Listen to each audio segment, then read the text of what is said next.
It's time to put these gray pencils to good use.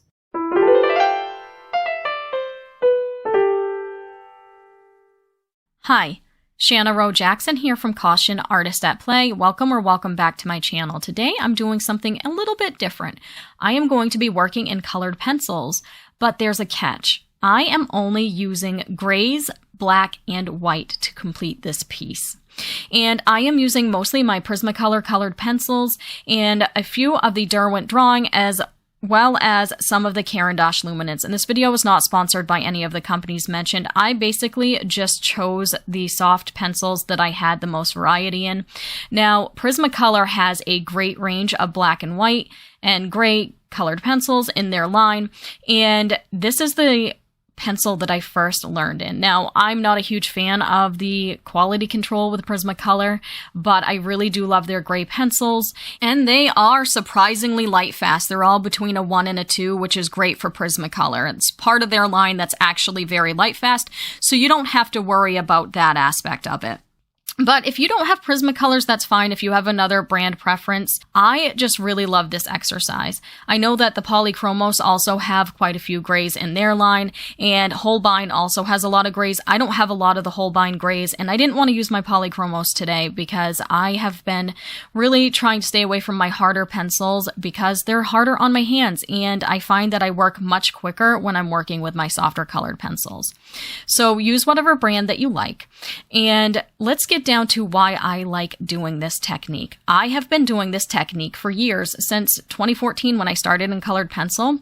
The main reason is I really just enjoy the finish. I love the way it looks. Yes, I could do something similar in graphite or in charcoal, and I do love working in each of those as well, but occasionally I just crave the feel of colored pencil and the finished look of colored pencil, but I want to work in black and white. And so it's a great, fun, dramatic way to use your colored pencils. And it's also a great way to kind of practice your values. And so that's another bonus, especially if you're new to colored pencil. If you're coming over from regular pencil, from graphite pencil or charcoal pencil to colored pencil, and you're used to only working in black and white, but you want to get used to this medium, this is a great way to do that because you're somebody who's used to working in values and not having to worry about color, but you may not know how to blend or, do the things that are quintessential to colored pencil. And so in order to learn those techniques, you might opt to only work with black, white, and grays. Now, Prismacolor has a wide range of warm and cool grays, and I decided to mostly use the cool grays because the paper that I'm using is on the warm side, and I didn't want it to lean too cool or too warm, and I knew inevitably some of the paper is going to show through a little bit, and so I used the cool colors of the pencils to balance against the warm color of the paper. And this paper is the Canson Mi-Teintes, and it is the Moonstone color, and I'm using the smooth side because I didn't want to combat the textured side. And so that's basically, I love this paper when I'm using this technique. Another surface that I really love to use is the Ampersand pastel board. I've used that for one of my portraits in the past. I really love using this technique for dramatic portraits in colored pencil as well.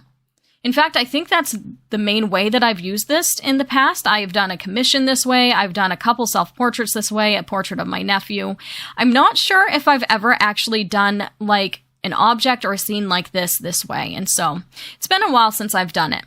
But I like to do this with a lot of, I work in a lot of different materials, right? And so from time to time, I like to just work in black and white in a medium that isn't at its essence a black and white medium, right? I've done this with acrylics before too. I did a landscape with acrylics.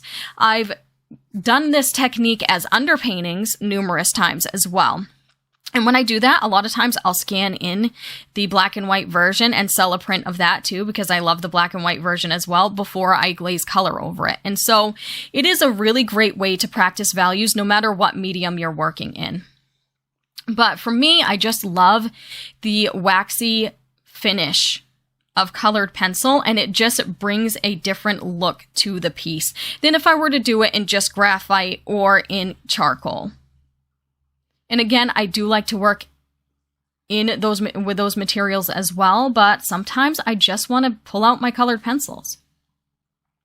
Now, this piece is of some mushrooms, as you can probably tell by now. I took the reference photo in my yard, and actually, originally, the reference photo was in color, and they were just these brown little mushrooms that I found growing in this barrel that I have on my front porch that we usually grow other plants in, but the plant that had been there had died, and then all of a sudden, some mushrooms started growing, so I took some photos when I could.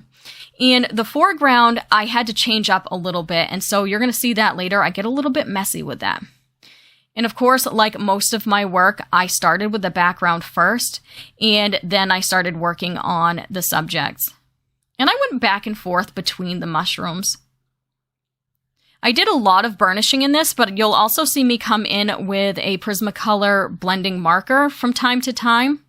I didn't end up pulling out any of my other blending mediums like I normally would, like the Holbein melts or anything like that, just because this was a really quick project. It maybe took me an hour and a half all told.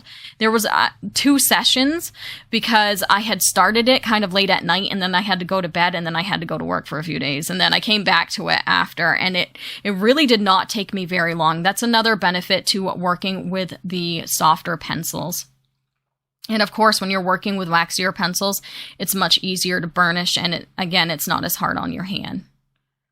And it just gives me that look. I love this dreamlike, almost haunting look of this piece, especially like the background where like there were blurred out trees. I don't know, it's kind of eerie, but I love it at the same time. I kind of want to do something spooky with this kind of motif at some point. Have you ever tried working with just black and white and gray colored pencils before? If so, let me know how it went. Tell me what your favorite parts of it are and what you like about doing that. I also have some videos. I have a video up with some of the Koh-i-Noor Mondaluth watercolor pencils, and they have just a gray tone set. And I did that a few months ago, and that really got me wanting to get back to this kind of style with my regular colored pencils, because again, this is one of my favorite ways to work with colored pencils. It's the not so colored pencils way of working with colored pencils, but I really love it. And this could work the other way around as well. I mean, if you wanted it to be really cold, you could use just cold grays on a cold gray paper, or vice versa. There's also a range of warm colors out there as well. And I did use a couple of warm colors, and I let more of the foreground, I let more of the paper show through in the foreground and used a few warmer colors in the foreground because I want to kind of use that atmospheric perspective. In the background, I really wanted to focus on the cool grays. I brought in some more slate gray and things like that. And then even the tops of the mushrooms, I wanted those to be a little bit warmer because they're more in focus. And so I let some of the paper show through more because warmth moves forward in a piece and cooler colors move backwards. And so even though I'm only using grays, I have that option. I can still use the warm and cool grays to my advantage to push things back and pull things forward and put things in perspective. Now, I didn't want the foreground to be as warm as the mushrooms themselves because, again, the mushrooms are the main focus. And there was a lot of bokeh feeling in my original photo, and I wanted that to be a little bit in the foreground as well. So I wasn't as detailed in the foreground as I was on the mushrooms because, again, I wanted the focal point to be the mushrooms. This technique also works awesome on black paper, especially if you're using softer pencils that tend to be more opaque. Super fun. But yeah, that's pretty much that. I'll probably be doing this technique again on the channel. Let me know what you think. I had so much fun with this and I've really missed it. And this is the final piece.